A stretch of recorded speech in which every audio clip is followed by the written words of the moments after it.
website. Before we start, if this is your first time listening to the 10% Happier podcast, A, welcome. And B, if you like the show, do me a favor. Take a second and subscribe, rate the podcast, and if you really want to hook me up, tell some friends about how they too can find us. Now here's the show. From ABC, this is the 10% Happier podcast. I'm Dan Harris. My guest this time is somebody whose work I followed for a long time, but never met. And in fact, I give a lot of speeches, and when I give speeches, I always talk indirectly about you. Not you, the listener, but you, my guest. Dr. Michael Gervais, goes by Mike, is a sports psychologist who works with athletes. And you have worked quite famously with the Seattle Seahawks. And in my speeches, I always talk about how the Seattle Seahawks have a meditation guy. No kidding. And but I've never actually talked to you. Cool. You've worked with basketball players, golfers, Red Bull high-performance athletes, extreme athletes, swimmers, snowboarders. But let me just first start with you. How did you get to meditation? Great question. It was I was a knucklehead growing up. And knucklehead not in a bad way, but a knucklehead in a way that I appreciated the off-access nature of being a human. I like the contrarian point of view just a bit. I wasn't a bad kid, but I certainly wasn't one that was following the path that everyone else was following. I grew up in action sports myself, surfing, motocross, and I was not good at either of them. But I read a story that you were like kind of too anxious to even enjoy the surfing. Well, that's what happened. That's kind of what set up this trajectory. Is that I surfed a lot. California kid. California, yeah. I grew up on a farm in Virginia. And then I feel like I grabbed some roots about being a human on a farm, and like a really remote farm, not like a farm that is romantic in any sense, but like a hardworking farm. My parents kind of dropped out, if you will, and just followed the kind of hippie path and went into a farm in Virginia. And my dad was still working, but it was very much like a different kind of space. And then surfing took place. They moved west. My dad was in corporate America at that time. They moved west, and I fell in love with surfing. And I was decent. I was a good little kid in our neighborhood in the South Bay, Los Angeles.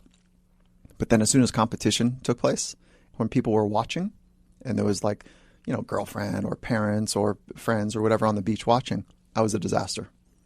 And I knew that there was not my talent. It was not my skill levels. It wasn't my physical body. But I couldn't feel my physical body. I couldn't feel my feet. I'm not making it up. Like, I really was disconnected from my surfboard and my feet. It's because I was up in my head worrying about how I would look and what would happen if it went wrong and all that just noise. And so that led me down the path to be curious about this invisible thing called the mind. Did somebody take you aside one day and say, hey, you ought to meditate? No, it had nothing to do with meditation. So now I'm painting a picture that I'm about 15, 16 in that range. And so high school still. And there was another competitor. He was a grown man, and he's competing against me. And he says, Gervais, I surf with him every day. We know how each other can surf. And so he paddles by me, and he says, in the midst of a competition, says, Gervais, you got to stop worrying about what could go wrong. And I thought for a moment, like, Jesus, yeah. How does he know? That's exactly what I'm doing. And so I was a mess, and he knew it. And so he didn't tell me, like a good competitor, he didn't tell me what to do. But so I just sat there for a moment in the water, bobbing up and down, waiting for the next wave. And I was like, well, if I'm not supposed to be thinking about what could go wrong, what is the best thing to think about? So I started imagining, just doing this imagination thing about what could go right. I didn't know that was such a thing called performance imagery. I had no idea. So I'm sitting out by myself, in this 60-degree temperature, a little bit cold, very anxious. And then I just started imagining how I wanted to experience the next wave. Boom. That set me on a completely different path. But I had no idea there was this thing called psychology. I'm literally at that point wet behind the ears. I did not know about science. I didn't know about things. My parents God love them, did the best job they knew how to raise an off-access, kind of risk-taking, young, intelligent enough kid to be able to get himself out of trouble. What do you mean by off-access? Just I enjoy seeing things from like the different point of view than mainstream, I guess it would. And literally off access in action sports You know when Olympians go down a hill, ski jumpers, when they go down a hill and they flip in like triple, quadruple flips and rotations, and it's pure and it's beautiful and it's crisp and they land squarely. Okay, then action sports came along and they said, God, that stuff's crazy, but what if I put a little kink in it? And instead of rotating exactly 90 degrees, what if I get off axis and I throw my butt into it? And then I cork my head around and it just looks totally different. So that off axis, like, it's just I don't know. That's the way that I think about off axis. Just a little bit of a cork in it. I got it. So I didn't know anything even about college at that point. My life was not pursuing that direction. I just knew that the mind was rad, and I wanted to figure it out. Did you become a better surfer? Yeah. I mean, just because I was putting in blood, sweat, and tears, and there was no coaching. But the visualization, did that help? Yeah, it did help. And then looking back with hindsight, this is all with hindsight, because I didn't know what I was doing at the time. But I remember thinking, if I think, wow, I feel better when I think about how it could go well. And that thought really did change a lot for me. But don't you need to think about how it could go wrong? Well, at some level? Excessive thinking about what could go wrong creates anxiety. Okay, so there is a certain amount of stress that is useful. Distress and eustress are two different concepts. Distress and? Eustress, EU. So eustress meaning good. Euphoria. Yeah, exactly. Euphemism, EU. So there is, I mean, for me, mindfulness, I should just say that we're doing a doubleheader today. So Michael has his own podcast called Finding Mastery. And so we just did an interview for Mike's podcast where he interviewed me. So now I'm interviewing him. But in our previous conversation just now in my office, one of the things I was explaining to you is that I think there's a certain amount of stress that's useful, but mindfulness meditation helps you draw the line between useful stress and useless stress. So I agree with what you're saying, but I just suspect that a lot of my type A anxious listeners, their response to your story about, I was worrying about what could go wrong, I think a lot of people will say, don't you need to do some of that? And you're just saying, yeah, you do need to do some, but I was doing too much. Yeah, it was excessive, right? It was so excessive. Then the part of that story I think is really important is I couldn't connect to my body. And so certainly I couldn't connect to my craft, the thing I wanted to do and to be able to creatively express. Like I couldn't do the thing that I knew I could do. That is painful. And it's only because of how much noise I had in my head about what other people would think of me. Now, this is all in hindsight. You know, like it's really clear now. At the time, it felt like I was just trying to survive. I just need to play it safe and play it small and I'd be okay. But that sucks. Like that's no way to live. And I knew I had so much more to be able to, and again, mind you, like when I talk about surfing, I'm fortunate enough to know some of the best in the world. We play different sports. You know, what they do is like ridiculous. But feeling small and just feeling like this is awful, although I loved it. I loved surfing. But the state of mind I was in was awful. That's the excessiveness of thinking too much about what could go wrong. And so the visualization did break it open for you? Were you able to improve? Well, yeah. In that moment, what happened was it was just like this disruptive thought that worked. That competitor that I was just talking about disrupted my thinking in a way that gave me a way that I could pivot, or I could say it and pivot to, well, what's good? Or I could have said, yeah, well, you don't know what you're talking about. And I could have just kept doing the thing I'm doing. So it just created this nice little moment, disruptive moment. And then I entertained or explored the other side of it, which was what could go well. Yeah, it helped. It helped in that moment. The next wave felt right. And so that I just got, like, I don't want to say addicted. That's not the right word. I just paid attention to what just happened. What happened next? What in your trajectory? I didn't master anything. I was still trying to figure out, what did I just do? Why did that work? Could I do more of that? Meaning the imagery. So the next immediate thing was like, wow, there's something happening here. I don't know what that is. But I didn't know who to talk to about it. I didn't know where to go read about it. So I just kept trying to figure it out myself. But I was still not doing school well enough. I was bored, not interested, and I wanted to surf more. And so it was my senior year, and my mom pulled me aside, and we're in my kitchen. She said, you know, you've got two options now.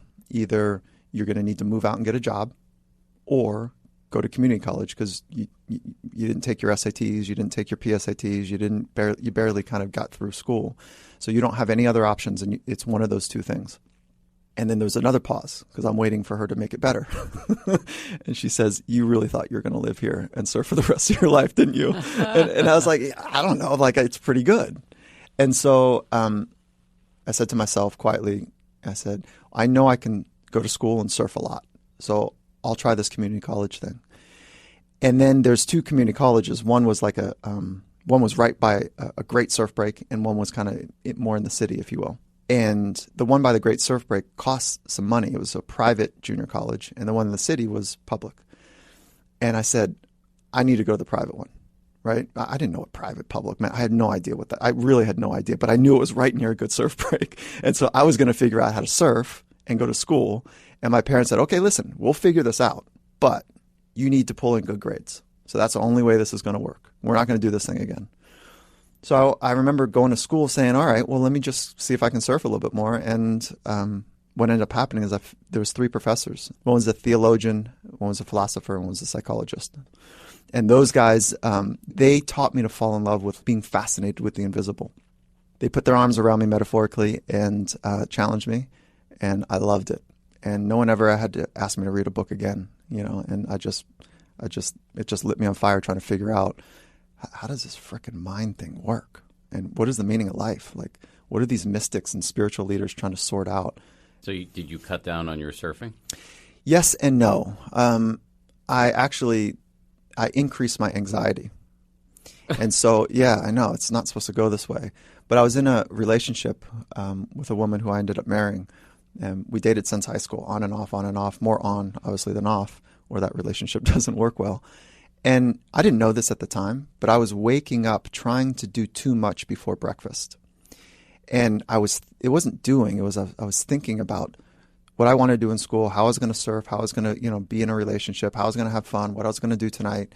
All of the stuff that I was trying to sort out. I guess high school kids are trying to figure out schedule and how to study. I didn't know either of those. And I wanted to surf, I wanted to study, and I wanted to be in a relationship, and I wanted to have fun. So I remember, looking back now, my hands shaking while I was brushing my teeth. So I went up to Dr. Cusio, the psychology professor, and we're in the middle of the college campus, and I said, hey, do you have a minute? He goes, yeah, what's up, Mike? And this is like semester 2. Like, we don't know each other, but I'm inspired. Like, I'm really inspired by him. And I said, hey, I'm having a really hard time. And he goes, okay, what's up? And I said, it's really hard. I'm really anxious right now, and my hands are shaking. And I said, look, and I showed him my hands, and I'm kind of sweating and kind of anxious. And he just stopped me, and he looked at me, and he interrupted the conversation, and he said, when your doorbell rings, do you have to answer it? And then he walked away. I was like, these freaking psychology people are weird. Like, what? And so I was like agitated. And so I didn't know what he meant. That was just weird. That was just odd. Like, I went home a little agitated, and I'm still anxious and agitated. And the next day I saw him again. I said, hey, Doc, do you have a minute? And he goes, yeah, what's up, Mike? And I said, hey, I don't think I translated this right. I'm kind of a mess right now. And he stopped and he looked at me again. He said, when your phone rings, this is before cell phones, when your phone rings, do you have to answer it? And he did the same thing. He walked away. You're a lot smarter than I am, Dan. I mean, like, I don't know where he's going with this. No. So I said, I got to figure this thing out. So I had a chance to talk to him about it another time. And he said, listen, just because something is interrupting your flow, whatever that is, you don't have to entertain it. And the door knocking and the phone ringing was an analogy for your thoughts, thoughts that were getting in the way of whatever it is that you're doing. Great little story, great little thing. And it was disruptive to me. Disruptive, not in a pejorative, in a good way. In a good way. You use that word in a good way. Yeah, yes. Like being disruptive, like changing your paradigm. Yeah, exactly. Yeah. And so there I am. And so I'm like, oh, I don't have to answer the door. I don't have to entertain the thoughts. But the thoughts that I was thinking a lot about were all about what could go wrong. I'm not doing a what if analysis. That would be smart. Come to find out, as a little kind of point or asterisk in this part of the conversation, is that science would suggest to us now that what if scenarios they're good, but less potent than imagery, than performance success-based imagery, even outcome-based imagery. So it's just the meandering and the wandering and the wildness of those stories in our own mind that get us twisted, change our physiological state, and create a sense of internal civil war that is not needed. And it's only because my mind was undisciplined, and I didn't have a coach, I didn't have someone to teach me about it, and I was just a knucklehead kid trying to figure it out. How did you discipline the mind? So that now we're getting into like this stuff that you and I are going to appreciate, I think, even more, is that I didn't know how to discipline it, so I studied it. And I was becoming more interested in the field of psychology, the science of it. So I graduated from Loyola Marymount in an undergraduate degree in psychology. After the junior college. After the junior college. And so what do I do next? And I asked a mentor at the time of mine, like, what do you think? And he said, keep going. Like, this is easy. This is good for you. Like, keep going. So I enrolled in, was accepted, then enrolled in Pepperdine University in a master's degree program in psychology. But it was the study of dysfunction, disorder. It was the study of what was broken about the human mind. And on the second semester, I was like, I can't study the brokenness of the human. Now, God love anyone that does. Like, we need that. We do need that. But it wasn't a good fit for me. And so I dropped out, and my mentor at the time said, Michael, there's this field, like it's kind of new, but there's this field of psychology that has something to do with sport. Maybe you should check that out. So I thought, ooh, there you go. So that trajectory then took place. So master's in kinesiology and kinesiology is a big fancy word for the study of muscles and motion, but there's not enough there for me. So I went back and got a PhD in psychology with an emphasis in sport. And it just so happened that the university had a Tibetan psychology program as well. And it was just like convergence of great minds in the field.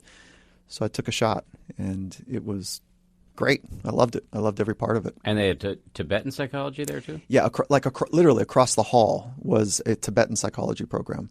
So I tell this story, and this is more of a romantic storytelling than kind of actual concreteness. But day one, of course it wasn't day one, but like day one, there's all these kind of jock, clinical, research-based, budding professionals, right? And across the hall are all of these spiritual, process-based folks that are dressed very differently. They've got lots of orange. Like it's just very, very different.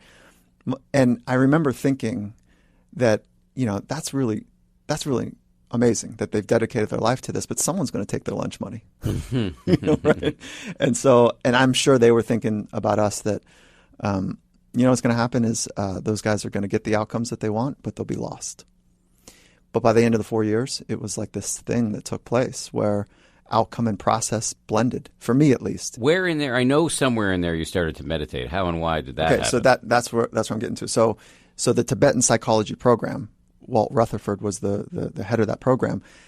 He would just lead every class. We'd sit down in a normal class. So you started taking classes in the Tibetan with the Tibetan? No. He also taught like group psychology, and he taught a couple other classes as well. See. He was a psychologist that was a Vietnam vet that found Buddhism, and so he's the director of the program. I don't know any of this at the time, and so we started every class, and he says, "Okay, everyone, close your books, sit back in your chair, put your feet on the ground, and just follow me."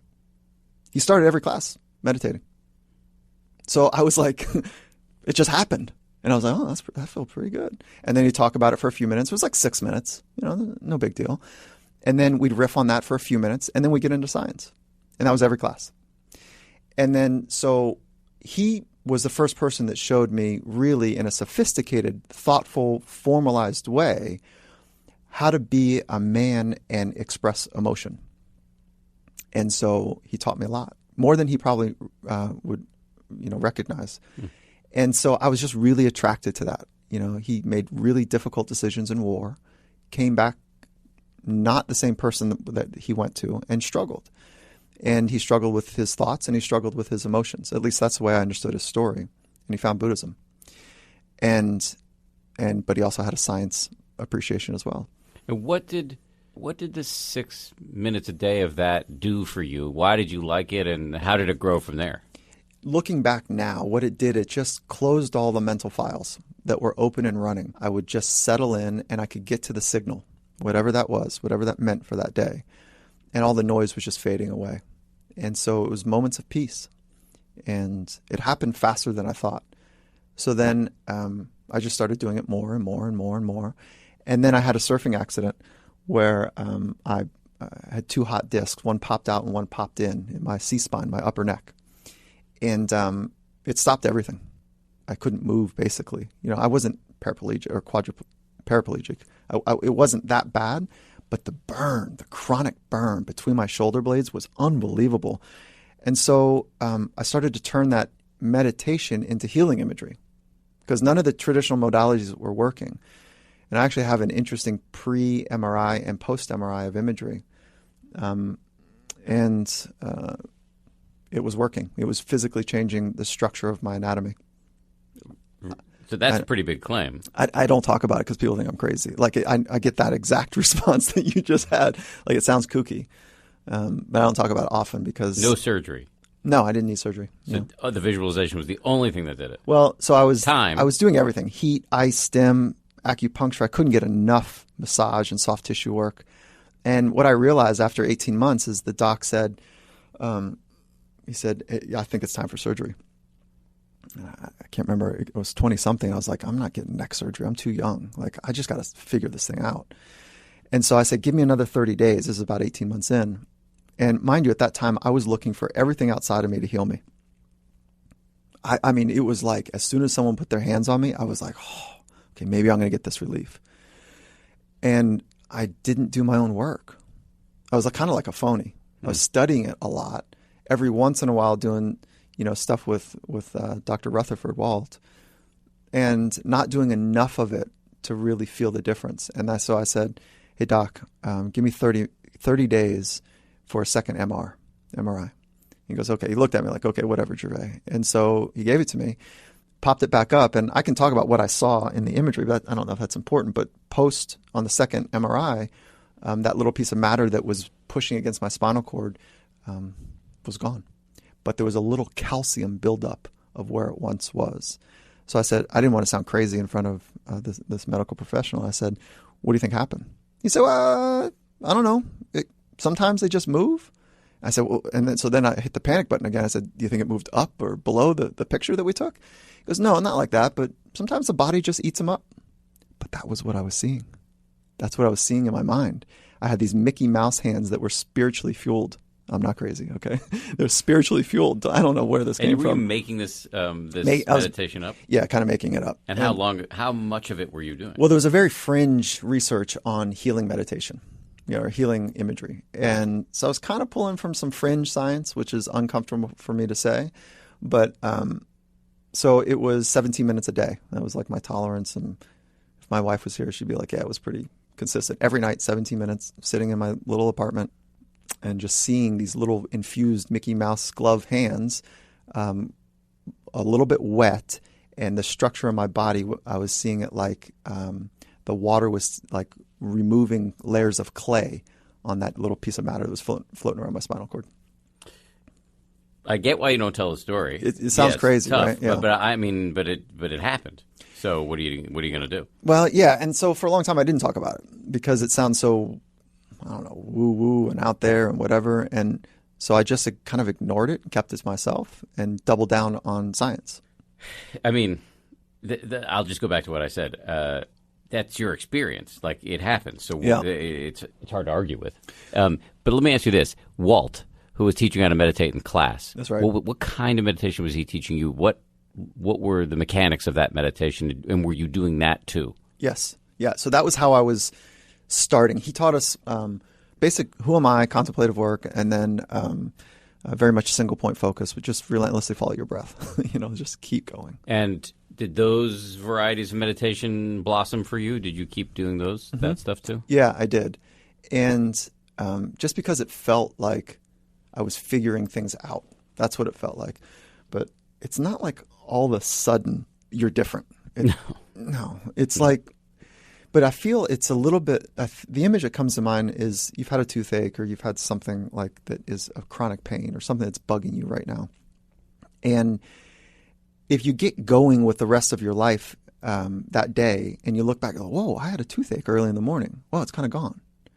It feels as though the duration of mindfulness work has led me to not have that toothache that I had as a kid, which was all that angst and all that anger. That's how I worked it out. I was a pissed off little kid, not little kid, but adolescent, and that's how I worked it out. But so it just feels like that pain, that ache, in that way it's just not as intense anymore. So would you tell somebody, just back to your visualization story, would you tell somebody who's got a real back issue to visualize it away, or will you just say, this worked for me? Yeah, I don't even bring it up because I tried it a couple times with athletes, and I've talked a little bit with athletes about it, and I throw it out there like, hey, listen, there's something weird that took place. I can't quite explain it, but I want to tell you a story about healing imagery, which is totally on the fringe of science. So I always make sure that I'm anchoring it accordingly. I tell the story to some folks, but then what I realize is that it's so out there that it set up this thing where they weren't sure that they were good enough, skilled enough of the mind to get that to happen. So it's almost like it was setting up this, the ceiling was too high now. And so I don't even talk about it really. But if it happened to me again and I had this chronic thing, 1,000%, I'm doubling down on using my mind. Here's the way I work with it. Your body, my body right now is trying to heal. That's what it's doing, right? We stress it all day long with thinking, with doing, and it's so sophisticated that it's trying to recover as fast as it possibly can. So if that's the case, and recovery we know on the world stage is equally, if not more important than stress. Intelligent stress, smart training, and intelligent recovery is the name of the game, right? And so if your body's trying to recover right now, then if I just quiet my mind and focus so I'm not stressing it even more with noise, internal noise, and I then move my mind's attention to focusing on the thing that I want most inside of my body, I think that there's something there that's working. After a quick break, you're the guy who works with the Seattle Seahawks. So when you walk into a locker room and say, hey, famous, enormous Homo sapiens, you should meditate, how does that go? Yeah, it didn't go like that. After this.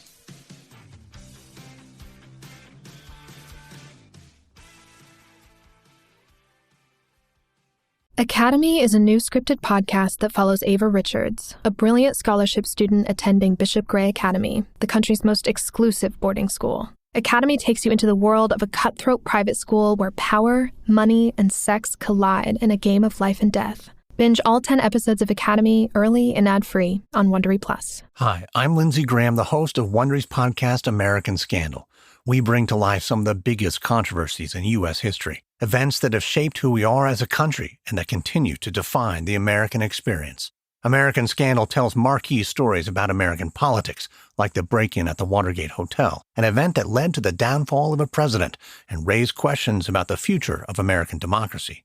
We go behind the scenes looking at devastating financial crimes, like the fraud committed at Enron and Bernie Madoff's Ponzi scheme. And we tell stories of complicated public figures like Edward Snowden and Monica Lewinsky, people who found themselves thrust into the spotlight and who spurred debates about the future of the country. Follow American Scandal wherever you get your podcasts. You can listen ad-free on the Amazon Music or Wondery app. So you're studying to be a sports psychologist. You also happen to be a meditator. And then you go out into the world and you start working as a sports psychologist, and you want to introduce meditation to your clients. I didn't. You didn't? Oh, No. This is my question, because you started meditating before it was cool. Yeah. This is a long time ago. What? 1999. 1999. Okay, Yeah. so definitely before it was cool. Yeah. How did you start using it with your patients? Yeah, I don't. What's the right term? Patients? Yeah, I like Clients? that you just picked that up on that. Is that I don't call them patients. I call them athletes. Athletes. Yeah, and I even hesitate saying that because they're people. Yeah. You know, and they're inspired people that are wanting to change the way the world works, wanting to change the way they work. And so it's like highly motivated, driven, kick people. And So when you propose meditation to these people, do they look at you like you're crazy? I didn't bring it up. You didn't? For same things, I didn't bring up the other stuff. Like, it Yeah. seems crazy. Yeah. And I didn't have that ability to say this was the game changer, because I was doing the traditional clinical training route, and there was I didn't know of any science around it. So I feel like I'm over-indexing on the importance of science, but it's so important as a guiding principle for me, that as well as the human spirit, which we can't see, we can't measure. So I'm always toggling back between those two. So I first indexed on wanting to understand the person in front of me and investing a lot of time on that with high regard, just wanting to understand. And then I indexed on, let me strike that. The thing that I spent most time was trying to understand the person. And then I thought I was the really smart person that would find just the right tool for the right person at the right time. And I'd use that good science to say, oh, you know what? Well, it sounds like imagery is right for you. It sounds like self-talk, or it sounds like a cognitive restructuring, or blah, blah, blah, blah, what all that stuff is. And then I realized, like, I'm giving them a tool, but they didn't necessarily ask for it. They want it, but maybe, it was just clunky. So, then the movement started, like, people have their own answers. We've all been successful at times similar to the thing we're trying to sort out now, but maybe we're not clear exactly how we got there and what exactly we did.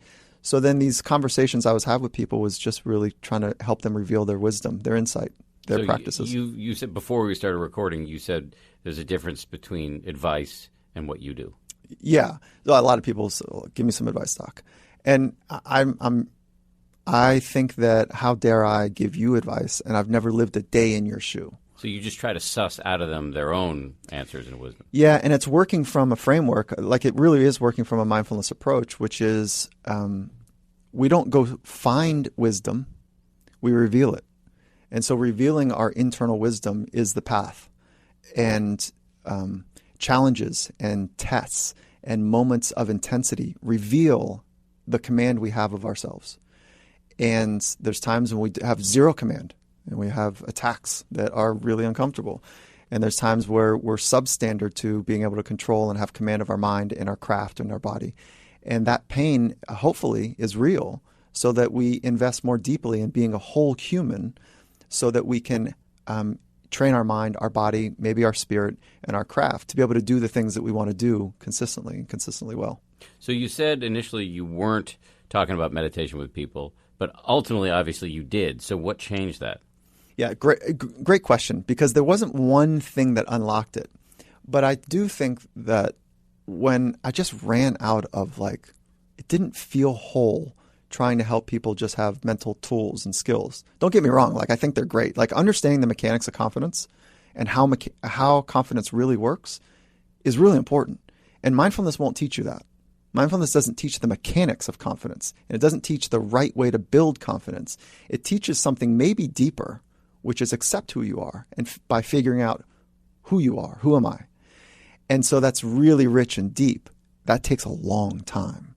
And when people need to respond on command in a hostile or rugged environment, they also need to, I think, have such a command of where their mind goes that they can place it right in the right way. And I can hear some of my teachers saying, Mike, just help them be fluid and say hello and goodbye to their thoughts, which is all great. Yeah, that's kind of mindfulness. Yeah, that is mindfulness, right? Yeah. And the other part is like, yeah, well, what is a good thought for this moment? And then I hear some of my teachers saying, did you say good thought? Like, that's a judgmental term, and so there's this ebb and flow between judgment and non-judgment and ease and fluidity and accuracy. And I think there's a combination of the two, of mindfulness and skills, that help people perform and be in calm moments and rugged moments. So it was a cocktail of factors, and it happened slowly, that allowed you to start introducing this practice that was a benefit to you, to the people with whom you were working? Yeah, so it was like this. The cocktail was really me honoring that this was mindfulness made a big difference in my life, and I need to share and talk about it more. And it also helped that great athletes, they're present. They're also looking for every advantage they can get. Advantage. But here's the question. Yeah. You said before you don't give advice. That's right. So if you want to propose something like meditation, isn't that advice? Yeah. So it sounds a little something like this to me. They'll say things like, Mike, how are you so grounded? And I'll say, well, I don't know. I've worked at it. Well, how do you work at it? Well, okay. I see. And so, or, damn, X person over there, like, it looks like they got it all together. And then so we'll just talk about what they're looking for. And they'll say, I'm just looking to be grounded. I'm looking to have, say, okay, well. What do you think people mean by grounded? Having weight. So having weight means, like, for me, it conjures up this idea of fullness, but just being rooted, where when I'm anxious, it feels like a weeble wobble, but flipped upside down, right? Like my head is bigger somehow than my base. So, like, sometimes you meet people and their eyes are flitting around, they're looking over your shoulder, they're looking at their phone, you don't feel like they're with you. That's right. Not grounded. That's ungrounded. That would certainly be ungrounded. And then, And that's in every LA party, isn't it? Yeah. I don't go to a lot of LA parties. I don't go to a lot of parties. But yes, I've seen it. Yeah, I try not to, but that's what it feels like. But then even if no one else is around, and you have it, you're grounded. So I would like, how did you do it? Like you have weight about you. And the analogy that I was going to talk about is like, I don't know. Have you ever been in a fist fight? I don't know that. 2 times in my life, somebody's punched me in the face. So I didn't fight back because I was on the ground. Did you get knocked out or down? No, actually, in neither case did I get knocked down, actually. I think I was just stunned, and then everybody around intervened. Yeah, that's what happens, right? Did you know you were going to get punched? No. Okay, so there's a moment right before you're about to get into a fight. I'm not advocating violence by any means, but it was the way that I knew how to deal with my anxiety. And so there's weight that comes in that moment when it's real. And so it's like your hips drop and there's a heaviness that comes in that moment. And that heaviness is, and I don't encourage violence by any means. I don't think it's useful. But moments that are really intense, where you could become really hurt, whether that's the backcountry skiing in heavy environments, or that saying something that is authentic in a boardroom, or sharing something that's intimate but truthful and difficult to say to a loved one, those moments, either you flutter and kind of move away out of fear, or you drop your hips and you own it. And it's that weight that I'm trying to put words and images to. Gotcha. Yeah. I got you. Yeah. So once it started to happen, that you were talking about meditation with the folks, the athletes with whom you were working, how did that go down? Because like you're the guy who works with the Seattle Seahawks. So when you walk into a locker room and say, "Hey guys, famous, enormous Homo sapiens, you should meditate," how does that go? Yeah, it didn't go like that. Okay. The way it went is the culture at the Seattle Seahawks begins and ends with Coach Carroll. Yeah, Pete Carroll. Yeah, Coach Pete Carroll. And so Pete Carroll and I have rich conversations about the mind and how to optimize and put in systems and strategies and language, and he's really good at it. And he's got a history of paying attention to mindfulness as well. And is he a meditator? Well, you have to ask him. Okay. Yeah. And so I'm grinning when I say that because maybe that's a good conversation for you at some point. Yeah, well, I'd love to talk to you. Yeah. So that being said, so we have a really great conversation. Now, the way that it works, I think, most eloquently is when it's organic. And so you might have a different approach with this, I don't know, but organic conversations that happen where people want to know more and they're open and they're already there, rather than like, okay, everyone grab a seat, we're going to go through lesson one. Like 95% of the room's like, forget about it. Yeah. So it's not that by any means. And so it's organic, it's hallway conversations, it's small kind of conversations happening off the field, walking into the locker room, walking out on the field. It's like really organic. And it starts with the coaches. And so talking about what do some of the best in rugged environments and hostile environments, Mike, what have you learned? And so it's a learning environment there. And so what have you learned? And so then we just talk. Then we talk about all the things that they've learned, I've learned, and then those conversations just kind of spread. But here's something on this thought is that, so then ESPN got wind of it. This is probably the article you read. Yeah. And I had the quarterback on the front cover sitting in lotus position. Yeah. Russell Wilson. Wilson. And we got a whiplash from that internally. Like the word meditation, all of a sudden everyone whipped into that was the reason the Seahawks were successful, which is not accurate. The reason the Seahawks are successful is because the talent, they work their ass off, the great coaches, they're strategic and excellent, the head coach creating a culture, the GM finding great talent, the scouts working their ass off to figure out the right fits, the nutrition program, the S&C, the strength and conditioning, the medical crew. It's so many moving parts that's why they're successful. Not to mention an owner who really wants to help and support successful platforms. But the article didn't say it was all meditation. In fact, it wasn't a huge part of it. I think it was. I mean, what the image on the front. He talked about the culture, though, in the article. Yeah, he did. Yeah, they did. But the athlete was sitting lotus. Yeah, well, that's true. So the imagery has overpowered the words. Certainly. Because if you look at the article, this is from ESPN, the magazine, 2010, I think. Yes. And I use the image of Russell Wilson in my PowerPoint. Yeah, there you so go. when I go over I use that picture. Yeah. And Russell Wilson is seated in lotus position on the front of the magazine. Very, very powerful image. Right. Yeah. But if you read that magazine article, and I just reread parts of it this morning in preparation for talking to you, it really talks about the culture of the organization and how it's a very different kind of team.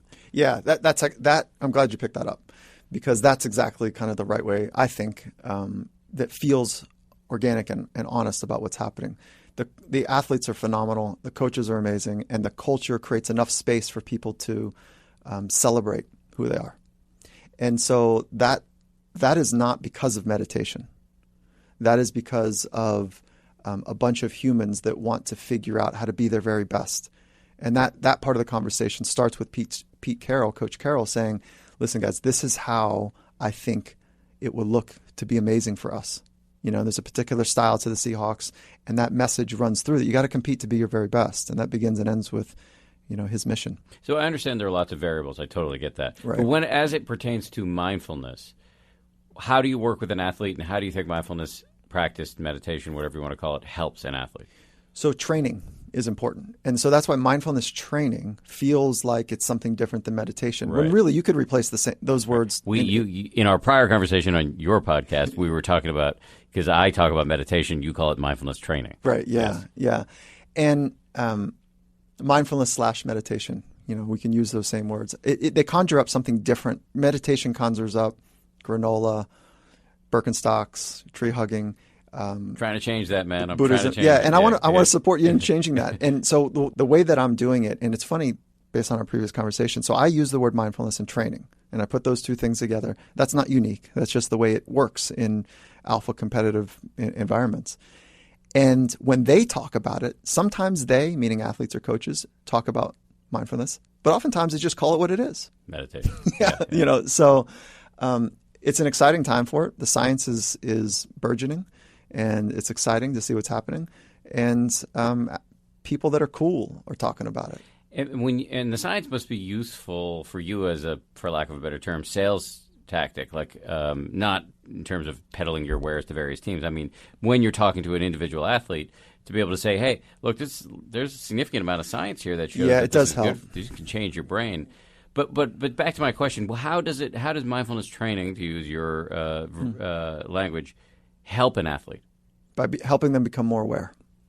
And so awareness is, if there's two pillars, as I've come to understand, and I've also come to understand that there's so much to know that I won't begin to pretend like being the person that holds the information here, because I know you've been deep into this path. That if there's two pillars, there's awareness, and the second pillar being insight and wisdom. And maybe you call them three, but I call them two, right? And so awareness of what? Thoughts, awareness of emotions, awareness of how your body is experiencing this moment, and then awareness of the unfolding environment. And so if we just stopped there, athletes or performers or people would be better at their craft. So that's the first kind of mechanism. There isn't a coach or athlete that doesn't recognize or nod their head, especially on the world stage, that says, oh yeah, the mental game is important. And so what does that mean? It means that thoughts impact performance. I want to have great thoughts. Okay. Well, here's a way that there's great research. There's lots of people that have been doing it for thousands of years. The samurai warriors were attracted to the Zen traditions, and here's what it looks like. When the rubber hits the road, what does it look like? What is the practice that you teach, and how is it useful in acute moments? If you imagine a heavyweight boxer in a gym, right? Large human being, and he needs to stand toe-to-toe with another human being, and there's nowhere to go. I have such respect for all martial arts because there's nowhere to go, right? And so it's you with another skilled human being in a small environment. And they all know that heavy bag's important. To hit the heavy bag is an important part of training. And, of course, there's philosophical differences on when and how much and all that good stuff. But if you were to ask a heavyweight boxer, or any boxer for that matter, hey, do you hit the heavy bag? And he says, yeah, when I'm walking out to the car, like I'll hit it a few times and then walk out. Well, that's not training. Like that's just hitting it a couple times. So it's like the saying, do you pay attention to your thoughts? Yeah, every once in a while, I kind of think about it. That's not training. So discipline training just feels like there's some sort of commitment and a consistent commitment to either single point or contemplative kind of wandering meditation or mindfulness work. And so it's like the discipline is like structuring a particular amount of time, and maybe it's 1 minute. Maybe it's 10 breaths. Maybe it's 3 minutes. If you can do 1, you can do 3 minutes. Maybe we double down and get to 6, where research is starting to suggest that at about 6 minutes, we're starting to see some changes. Maybe you can work your way up to what optimal doses would be if you're following this kind of science route, 20 minutes. And so it just looks like that. It's a progressive model of spending more time in a quality way connected to one breath at a time. And how do you see so you work with somebody like Russell or these great athletes. How do you see, what kind of impact does it have on them? What are they reporting to you about what it does for their performance?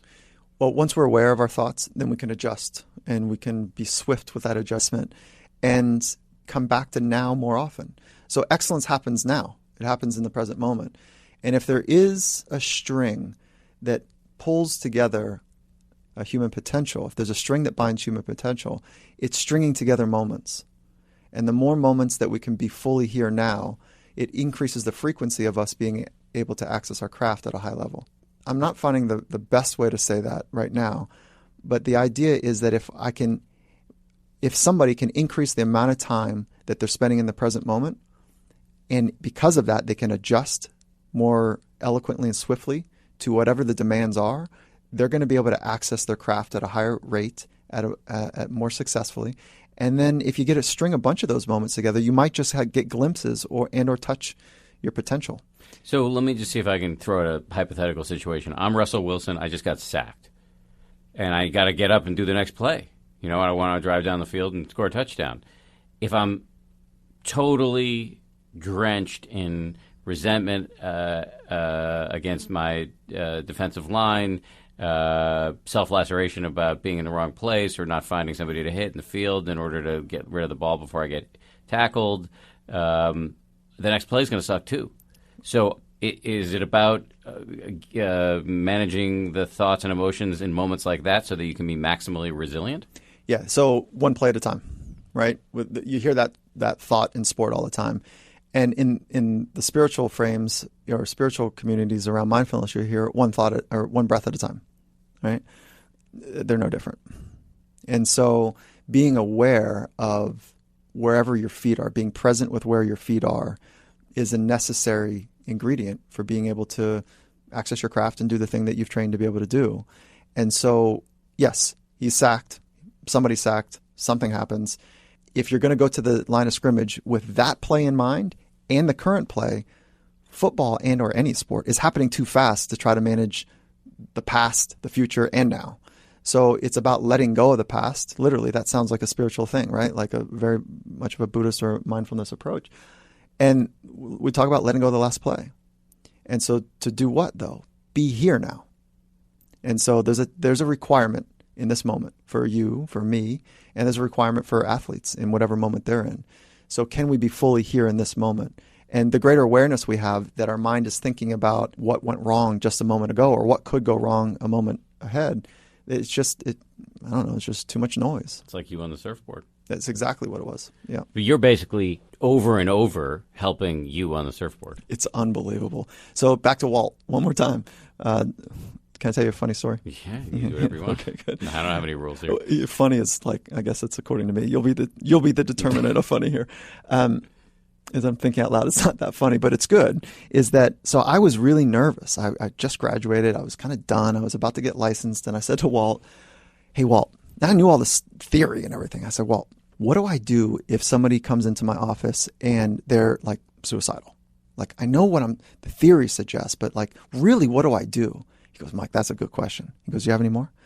I said, "Yeah, okay, well, what if someone comes in and maybe like, I've never dealt with a rape scenario. Like what happens there?" He goes, "Oh, good question. Do you have any more?" I said, "Yeah, what about severe depression? You're not sure if they're suicidal or not." And you see where this is going, right? And he goes, "Yeah, you have any more?" Like there's countless scenarios that could happen in our lives. So he just kind of stopped and he looked at me and he said, "Just everything you need is already inside you. And be there for the other person. And everything you need is going to also show up in the chair next to you. So just pay attention." There's money in that. I mean, I don't mean literally money, but like that phrase, those thoughts have just been really important to me. That, yes, I'm still working out that 15-year-old kid, but I've made peace with it, that I didn't know how to do it then. And I'm fortunate enough to work with some of the brightest minds in the world in craft, whether it's music or arts or sport, and entrepreneurs, and they're teaching so much. They have so much insight, especially those that know the mechanics of risk. And to be clear, I didn't realize that you also deal with entrepreneurs and musicians and sort of high performers in every sphere of life. Mm-hmm. Meditation is just one of the tools or mindfulness training is just one of the tools that you bring to the table. You're also dealing with people as a psychologist and talking to them about their past and whatever trauma they may be getting over. I don't do that. You don't do that? No. I mean, I'm licensed, and I have 1 to 3 clients a month. That's just kind of the way the business model works for me. And when I sit down with a client, it's 8 hours. 8 hours in one day. And we go to work. So, but there's no discussing your relationship with your mom or anything like that? Maybe. A little bit of context, just to get a little bit of context. But if we're always going back to solve something that happened way back, when do we focus on the beauty of the future? When do we focus on, the ability to have command now? What do you do over 8 hours? Oh, we go to work. Yeah. What does that mean? I love it. You're like you really want to know. Yeah, huh? I want to know. So you don't have to give away your secrets for free. There's no secrets. Okay. Yeah, there's no secrets by any means. So we'll have start with questions like, who are you? What's it like to be you? You're one of the most famous people in the world. What's that like? And we're just I'm trying to figure out, and he or she is trying to articulate who they are. So we're starting with that piece. I'm wanting to understand their psychological framework. And in the back of my mind, I'm trying to sort out, are they pessimistic? Are they optimistic? Are they lovers or are they fighters? I'm just trying to sort out, who is this person? That's the beginning base work. And then I'm trying to sort out what are their strengths, because that's what we're going to double down on. We're going to index on those. And then we're going to figure out together, what are the right ways to amplify, to train your mind to celebrate those strengths that you already come to the world with. So you may or may not bring up mindfulness within the context of the day. Usually, yeah. At this point, most people know that you're the meditation guy from the Seahawks. Yeah, that usually comes up. People want that now. They do want it. Oh yeah. That's a big change, I would imagine, in your practice. Yeah. Because initially it was how do I talk about this without people thinking I'm a freak? And now it's people come to you for it. Yeah, because remember, 20 years ago or whatever that was, it was alpha competitor scenarios, whether it's business or sport. Nothing soft really works in those environments. And now this stuff isn't soft. No, it's not good. The military's doing it. Yeah, it's not soft, but there is flexibility in this. Yin and yang, light and dark, hard and soft, whatever, are all required to build anything beautiful. And so I think that this part of the conversation, because it's so challenging, and people know it, we're overloaded right now as a society with external stimulus. So creating space, people are hungry to create space to just be still, to be here, to get to know themselves, to reinvent themselves. And I think you'll appreciate this, is that people aren't sure, am I doing meditate? Am I doing it? I'm focusing on my breathing, but am I doing it? It's a huge question. What just happened? Yes, it's a huge question. Yeah. The greatest answer I heard to that was David Gellis, who's been on the show before, and he's a business reporter for the New York Times. He's actually a columnist now for the Times, too, a business columnist, and really smart, really driven dude in the world. And I once asked him, what is your meditation practice? He's like, oh, yeah. I try to pay attention to my breath, and when I get lost, I start again. That's it. And that is it. If you have a question about, are you doing it right? Are you doing that? Yeah. There you go. There you go. That's exactly it. So you mentioned to me before we started recording that you had done an interview, you, Pete Carroll, and John Kabat-Zinn at Wisdom 2.0, which is a sort of conclave of mindfulness folks that happens on both coasts, but the big one's on the West Coast. And that John Kabat-Zinn, who's one of the father of modern secular mindfulness, had really honed in on the fact that you guys were teaching meditation in the context of what is often described as a very violent sport. It's on my mind because I recently had on a major general from the U.S. Army and a neuroscientist who was working with said major general to teach mindfulness to troops. to make them less reactive in the field and more resilient when they get home against the scourge of PTSD. But these two people have been beset by critics from the Buddhist world of, like, are you training better baby killers? How do you deal with this question that you get often from sort of more traditional meditation community that, while our little practice is being perverted by providing it to violent people? Yeah, it's a great challenge. That's a great thought. And if we really if we orientate ourselves to have high regard for other people, they're choosing a path. And that path feels, for most people, noble and right. I don't know many people that say, you know what, I'm a bad person. I'm an awful human being that does really ugly things in the world, and I'm trying to make the world worse. It's like, so most people are wanting to love life. They're wanting to figure out, like, how to be better. And some are, struggle with fame, and some struggle with needing more money, and some struggle with all the trappings that we have as humans. But the sport of football or boxing or UFC or hockey or basketball, in some respects, there's physical contact, and that contact's intense. There is a brutality to combat sports.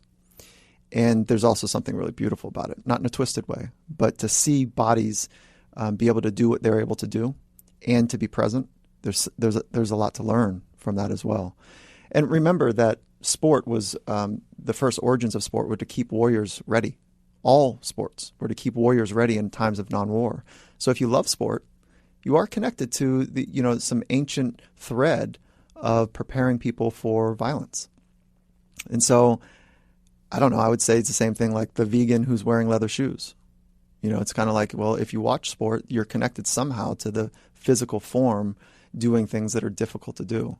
And so, I don't know, I don't have a challenge with it. Like, I think that they've dedicated their life to their art and their craft, and everyone's adults. They've signed up for it, and it is really freaking hard to do what they do.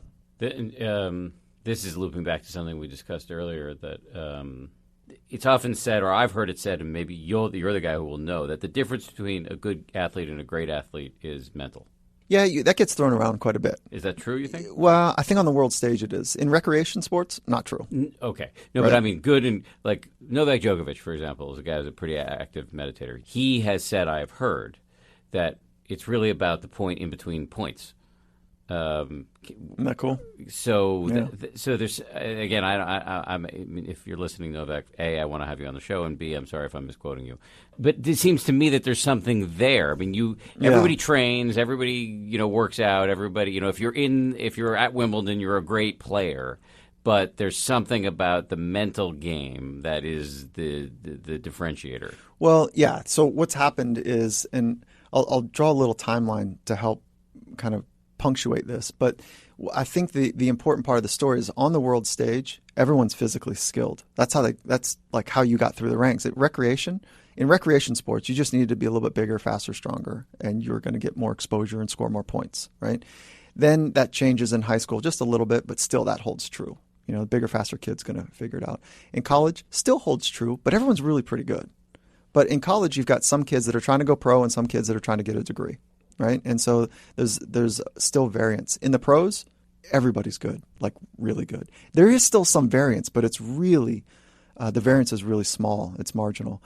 So a competitive advantage is certainly honoring that there's only three things as humans we can train. We can train our craft, we can train our body, and we can train our mind. And so if we're going to train just our body and our craft, we're leaving a lot up to chance, because good cognitive psychology will suggest that thoughts precede action. And so if that is the case, that thoughts come first, well, let's have great frickin' thoughts. Whatever that means for you. Let's really honor that those things have consequences. Thoughts have consequences. They create neuroelectrical and neurochemical exchanges in the brain, and they trigger pattern behavior. So let's get going on it.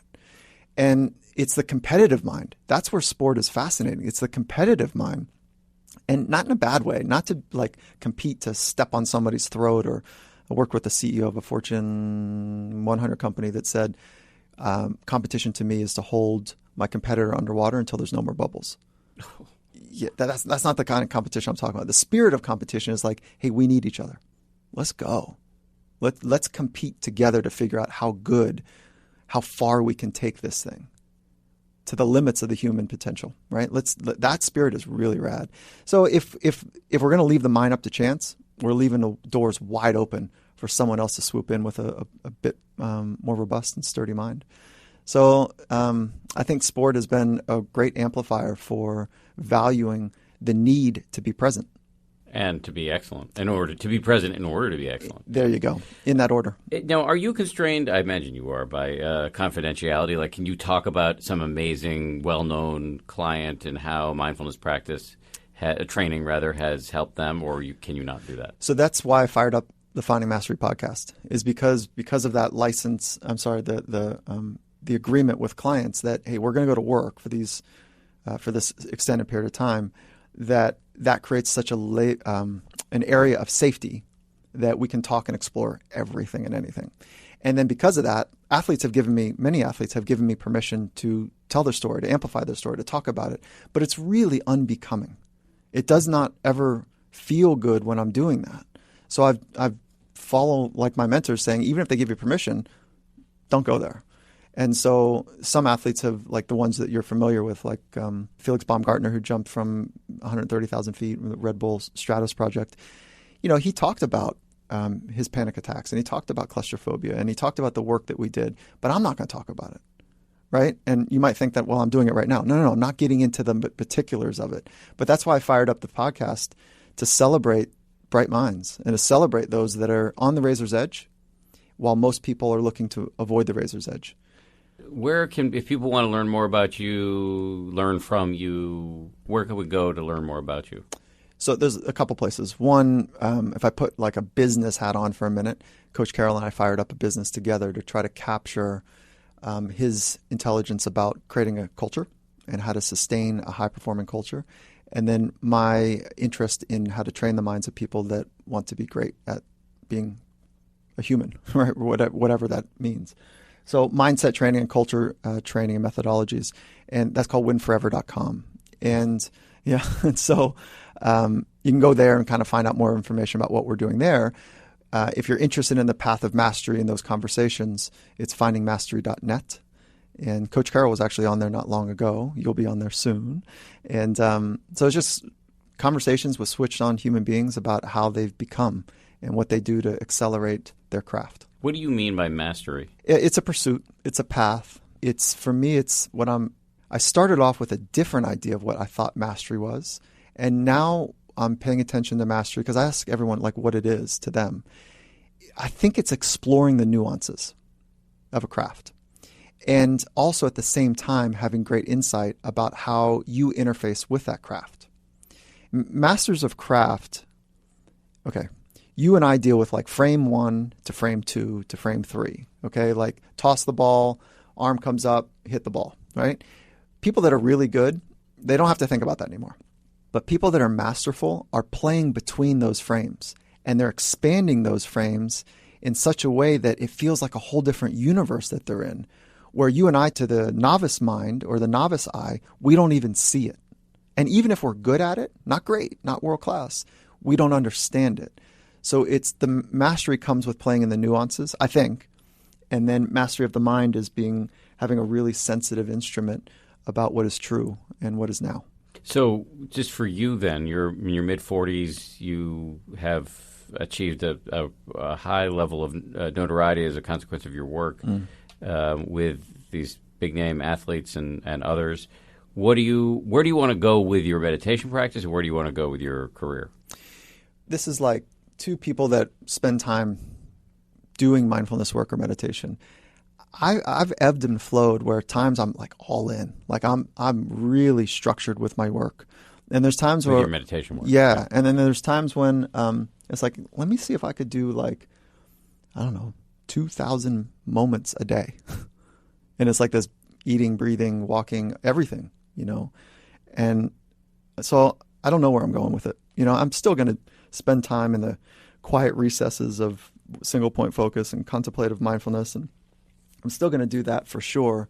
But it's like a 1,000 little one breaths, 1,000 little moments to be present feels really robust to me right now. And so what does your formal practice look like? Yeah, so I start my morning in a particular way. A lot of people might know about that. It's morning mindset training. So it's one breath. Sheets are still on. One breath, maybe two, right? If I can be so bold. And then one thought of gratitude, one intention for the day. And then I just put my feet on the ground and I just be right where I am. And then, because I don't want to start like totally chill. And then I want to get up and I want to have fire. And I want to be on. And I want to put the music on. I want to run around with my little 8-year-old and my wife. And I just want to have like just a fun switched on morning. And then what I get to do with many people that I spend time with is I get with them 6, 12, 20 minutes with them. So it's almost like this kind of hijack opportunity that I have. And then before I go to bed every night. With your people you're working with, you're teaching them how to meditate, and that's your meditation I'm too. getting it in as well. Yeah. Which is like kind of a cheat for the rest of the world. Oh, that's cool. But then at night, I spend time and I sit. And that's where I'll do. How long? At that point, it's more like 6 minutes, and somewhere in that range. So you're not doing like hours and hours a day. No, I'm not. But you are trying, as it sounds, to infuse it into every moment of the day. I'm trying. Like, I don't know if I'm up, 16 hours a day. Then wouldn't that be great? That everything is like fully aware, fully mindful. So I'm just trying to, pay more attention of taking the mountaintop experience of the 6 minutes, 8 minutes, 20 minutes, and taking that into the city. That's the way that I'm thinking about it right now. And what about professionally? What are your goals? Oh, that's a great question. 1.5 billion people. I want to try to touch and impact 1.5 billion people. And the reason that's an important number is because we all have 5 friends. And so then we get to 7 billion. And so that's a ridiculous number, and so there's only a couple ways to amplify into such a ridiculous way. You're closer than I am at it, but being able to help people be more present and to understand that to do so, we need to train our minds. And there's lots of ways to do it. Mindfulness certainly is one of them. And so I love to know that somehow I impacted or touched 1.5 billion people. I'm Italian, I identify with my Italian roots, and so rising tide floats all boats. And so I just think that we could get a shift in the way that small relationships work between people when people are more present. It's a nice place to end it. Unless you think there's something I should have asked that I didn't. Any other point that you want to make that I haven't? I want to just say thank you for being interested in having this conversation. I've really enjoyed just how authentically honest and eager you are to understand. And it's rare. And so I'm grateful to have felt that. So thank you. All right, there's another edition of the 10% Happier podcast. If you like it, I'm going to hit you up for a favor. Please subscribe to it, review it, and rate it. I want to also thank the people who produced this podcast, Josh Cohan, Lauren Efron, Sarah Amos, and the head of ABC News Digital, Dan Silver. And hit me up at Twitter, Dan B. Harris. See you next time.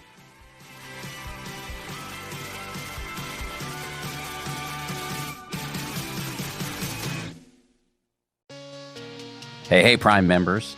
You can listen to 10% Happier early and ad-free on Amazon Music. Download the Amazon Music app today. Or you can listen early and ad-free with Wondery Plus in Apple Podcasts. Before you go, do us a solid and tell us all about yourself by completing a short survey at Wondery.com/survey.